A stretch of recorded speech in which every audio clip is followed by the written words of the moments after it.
Hey everyone.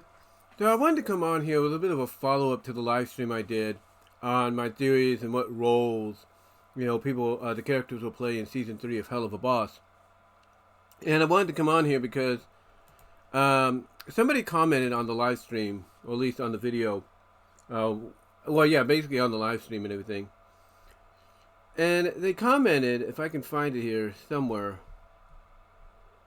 basically, if I can find it, I don't know if it got taken off or something.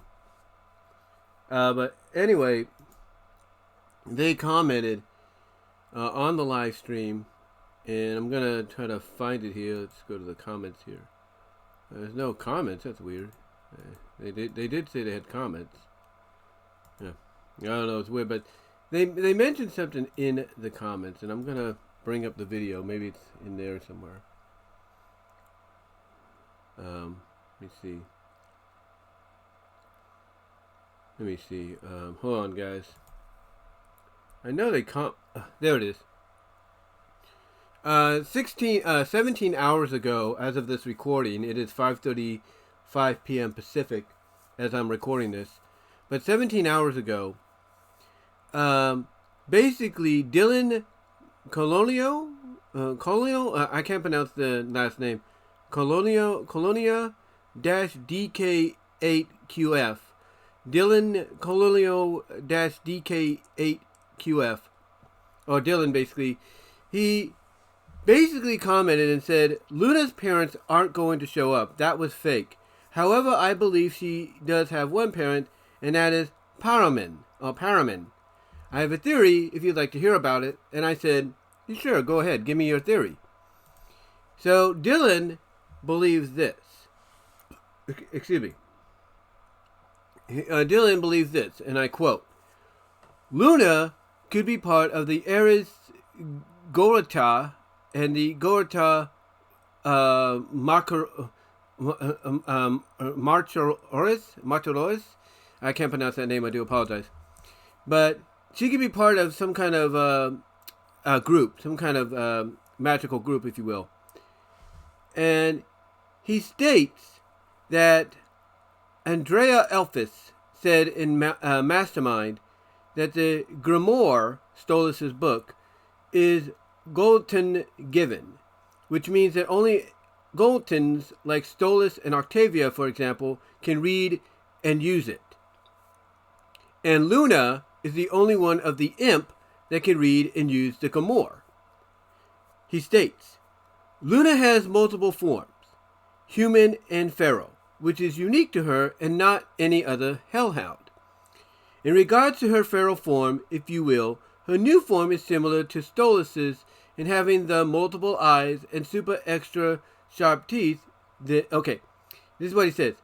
In regards to her feral form, if you will, her new form is similar to Stolas's in having the multiple eyes and super extra sharp teeth than what we saw in Truth Seekers. She also has extra strength with her teeth and can climb on any surface really easily. He goes on to state, and I quote, in the flashback in the first episode of Season 2, we get Paimon, Stolas' father, going through different forms, and one of them briefly seen is a Hellhound with multiple eyes. He also said that he can't keep track of his, quote, children.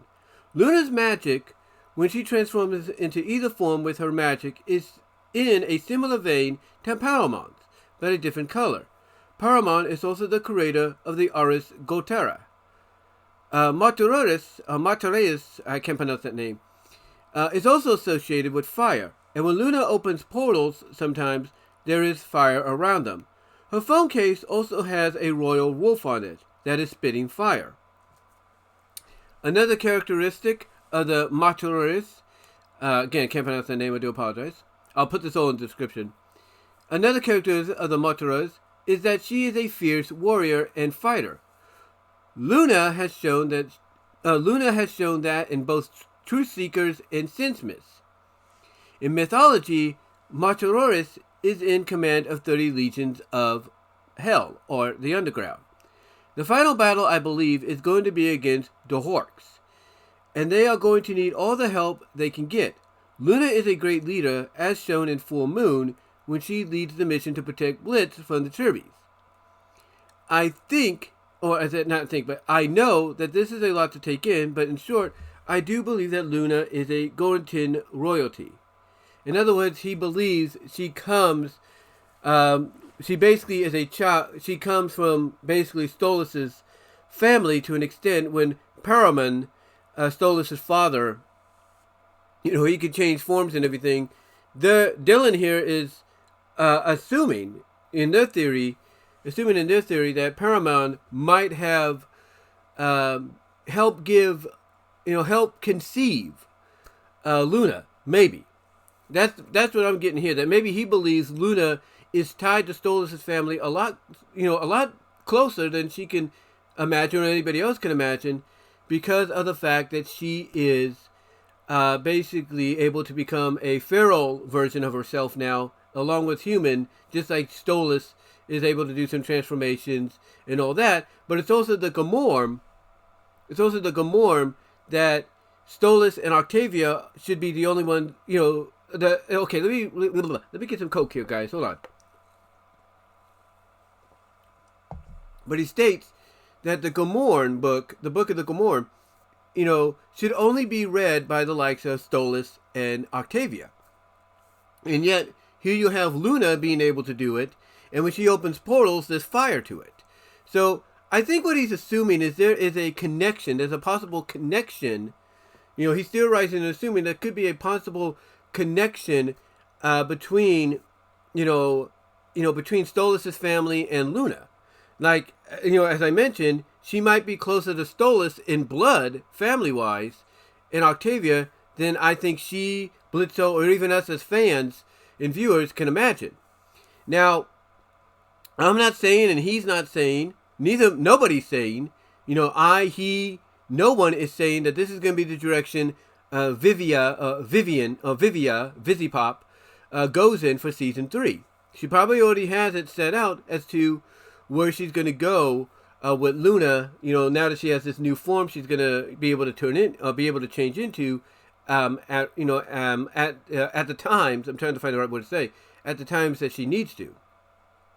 So, again, nobody, Dylan, myself, nobody is saying that this is the direction she's going to go, but it does feel like, it does feel like there is something there. My issue is, with all due respect, is whoever it was, whether it was Vivziepop herself or somebody else close to her that works on the show, why would they joke about Loona's parents showing up, if there maybe wasn't some, truth to it? Because again, if it was Vivziepop or somebody that works with her close on the show, or somebody that's in the know, why would they joke about that if there maybe wasn't truth to it? I'm not saying her parents are going to show in present time or flashback, but still, why bring that up if, there wasn't something behind it, whether it was a jest or not? I'm just saying. But I'm not saying that Dylan's theory isn't, doesn't have some weight to it. I'm not saying it doesn't have weight to it, because it does. It has a lot of weight to it when you really think about it. I mean, she is the only one on Team Imp that has that power. That has that kind of power. I mean, when we first meet her, she's just someone that could turn it, someone that you think is just a anthropomorphic hellhound that, oh, look, she has the power to become human in the real world. It's like, okay, that's kind of cool and everything. But, you don't think any more or less about that outside of the fact that she has this, very, I guess at the time, very contempt relationship with Blitzo, her stepdad, who she now accepts as her real dad after Mastermind and all that. I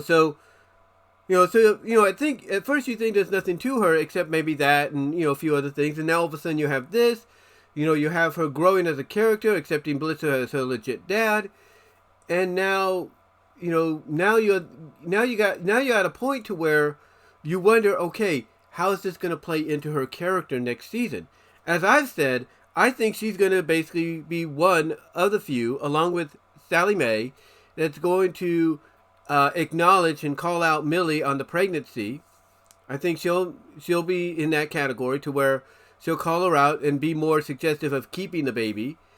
And I also think she'll be the one that talks to Octavia, kind of calling back to when they first met and acknowledging to her, hey, me and my dad had issues, but when I saw that he was willing to put his life on the line for me, and that the only thing that mattered to him is that I got taken care of, that's when I realized that, yeah, he might be a little over affectionate or a little annoying at times, but he does genuinely care about me, to the point that hed rather have me to be the main priority, my welfare be the main priority over his business. So I could see her having a moment with Octavia where she'll mention something like that, and that will help Octavia kind of realize, oh, okay, maybe I shouldn't have been too hard on my dad, and maybe the reason he kept it a secret is for my protection, is because he does love me, and he didn't want anything to intervene in front of that, and everything, or whatever the case may be. In other words, she'll come to that understanding, is what I'm trying to say. And I think Loona's going to play a major part in that. But then on top of that, you're going to have her wondering, okay, what about this new form I have?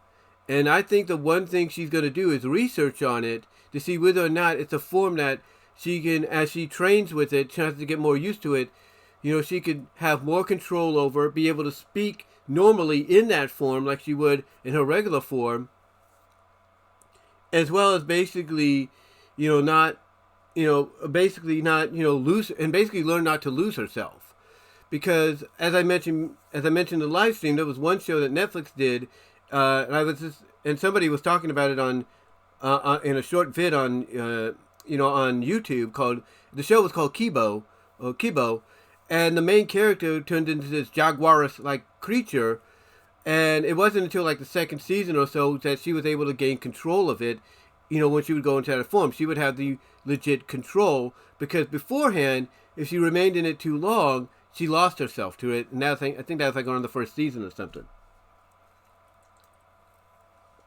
So to me, that's what I kind of see with Loona when it comes to this. She's going to want to do some research on it, find out how much, find out more about it, see if she can learn to control it, to the point that she could change when she needs to into that form, but also be able to be more communicated, like be able to talk normally and everything, instead of just be like mute or just feral hellhound, if you know what I mean.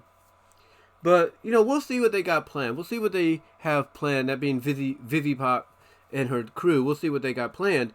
But again, Dylan's theory and everything, it does have some weight. But he's not saying this is what's going to happen. I'm not saying that's what's going to happen.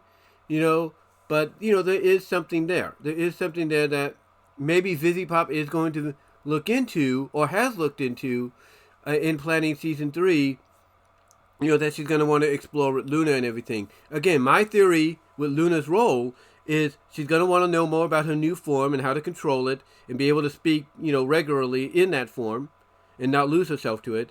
She's going to have a talk, kind of a callback to when they first met with Octavia, open Octavia's eyes and make her realize that her dad still loves her and that he only did what he had to for her protection, because, he probably knew if, it got out, from her, if it got out to the mother or to this Andy person or whatever it is, that him and Blitzo were a thing, that basically that could come back to hurt her, and he didn't want that. And Loona can talk from her own experience of accepting Blitzo as her dad now, willing to see, because she witnessed the fact that he was willing to, lay his life on the line for her, with her being like the main priority out, way above his business of being taken care of. And then on the other side, I see her, along with her Millie's sister, Sally Mae, being knowledgeable about the pregnancy, and I'm assuming, just like Sally Mae, is going to be more open to Millie keeping the baby and everything, and she might even suggest that, hey, why don't you have your sister take over for you while you are with child right now, when that moment comes in the season. I could see that with Loona. So those are the 3 roles I see Loona being focused on and featured in season 3. But again, the theory that Dylan brought up about the fact that she could have a connection to Stolas' family through Stolas' father, because one of the forms he turns into is a Hellhound. You never know. You never know. There might be something there, but we'll have to see, guys. We will have to see. But let me know what your thoughts are down below in the comment section, as well as in the live chat if you haven't done that already. Click on the links in the description to find me elsewhere here on the internet. Go to divanart.com at BVW1979. Go to inkbunny.net at BWRoses.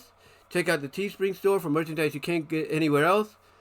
And as well as check me out at all your favorite podcast affiliates, iHeart, iTunes, Spotify, Pandora. You will find me on any one of those, including Audible and such, and many more. Also check me out at rumble.com at BWRoses, at odyssey.com at BWRoses, Vimo at BWRoses, Vimo.com that is. And also check out the Cash App and Venmo to help donate there if you want to. But guys, give me your thoughts on this. How do you feel about it? Do you agree with what Dylan had to say? I will put what he's talking about in the description as best I can. But give me your thoughts. And until then, I will talk to you later. But yeah, let me know if you agree or not on either possibility, or what is your thoughts on what could happen next. Let me know. And until then, I am